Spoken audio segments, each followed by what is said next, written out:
Hi friends, welcome back to Panda Class with Mr. B. Today's story is called Corduroy, and Corduroy is by Freeman. This story was written in 1968. Wow. Corduroy is a bear who once lived in the toy department of a big store. Day after day, he waited for all the other animals and dolls for somebody to come along and take him home. What's different about Corduroy? I think you're right, friends. The store was always filled with shoppers buying all sorts of things, but no one ever seemed to want a small bear in green overalls. Then one morning, a little girl stopped and looked straight into Corduroy's bright eyes. "Oh, Mommy," she said, "look, there's the best bear I've always wanted." "Not today, dear," her mother sighed. "I spent too much already. Besides, he doesn't look new. He's lost the button to one of his shoulder straps." "You're right." Nice job, friends.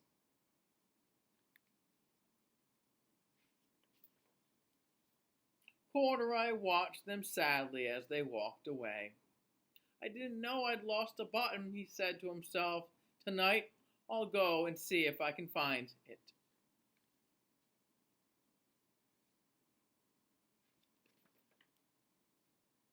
Late that evening, when all the shoppers had gone and the doors were shut and locked, Corduroy climbed carefully down from his shelf and began searching everywhere on the floor for his lost button.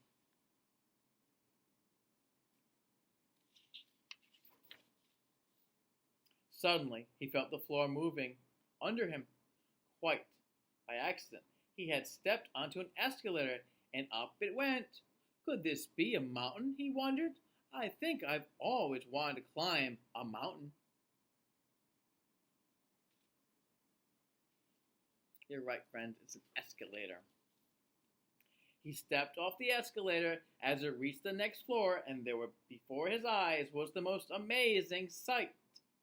Tables and chairs and lamps and sofas and rows of beds. "This must be a palace," Corduroy gasped. "I guess I've always wanted to live in a palace."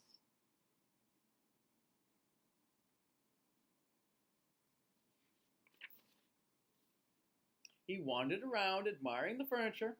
"This must be a bed," he said. "I've always wanted to sleep in a bed." And up he crawled onto a large, thick mattress.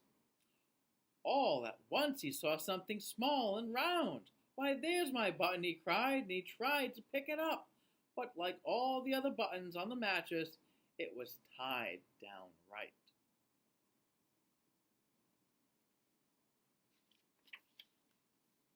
He yanked and he pulled with both paws until pop! Off came the button, and off the mattress Corduroy toppled, bang, onto the floor, and tall lamp fell over, and a crash. No. Uh-oh. What's going to happen? Corduroy didn't know it, but there was someone else awake in the store. The night watchman was going his rounds on the floor above. When he heard the crash, he came dashing down the escalator. "Now, who in the world did that?" he exclaimed. "Somebody must be hiding around here."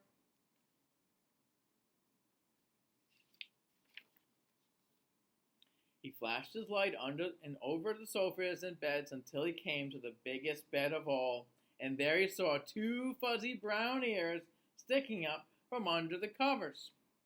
"Hello," he said. "How did you get upstairs?"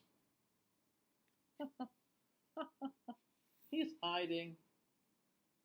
Oh, that's a cute one. The watchman tucked Corduroy under his arm and carried him down the escalator and set him on the shelf in the toy department with the other animals and dolls.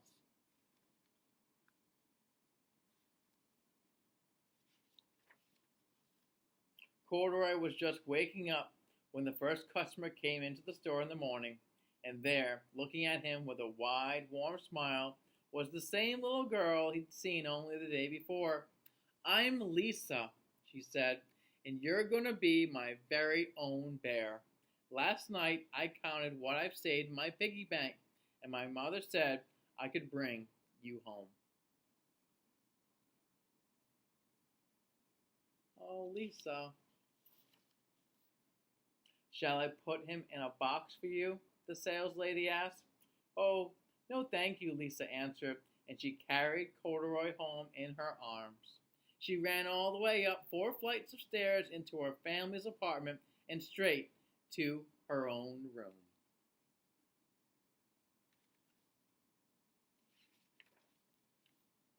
Corduroy blinked. There was a chair and a chest of drawers, and alongside a girl-sized bed stood a little bed just the right size for him. The room was small, nothing like that enormous palace in the department store. This must be home, he said. I know I've always wanted a home. Lisa sat down with Corduroy on her lap and began to sew a button on his overalls. I like you the way you are, she said, but you'll always be more comfortable with your shoulder strap fastened. Oh, that's very nice. And oh, his own little bed.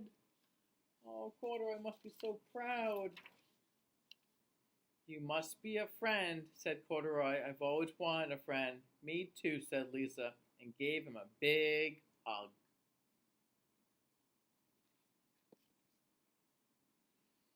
Corduroy.